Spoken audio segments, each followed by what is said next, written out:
Ano yung mga protein sources natin? Doon tayo sa basic. Doon sa pinakamura. Alam ko yan. Itlog. Itlog. Kala mo manok, no? Oo nga, kala ko chicken breast eh. Itlog yung Oh, pinaka-basic. Itlog, syempre chicken breast.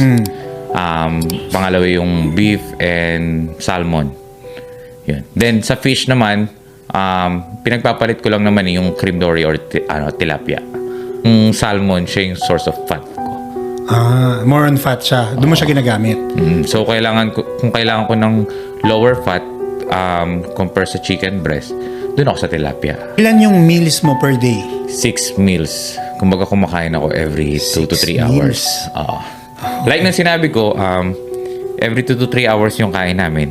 Hindi naman ibig sabihin na kailangan mo kumain every 2 to 3 hours. So, same effect pa rin siya kung ano yung normal mo na kain. Ang iniiwasan lang naman namin kasi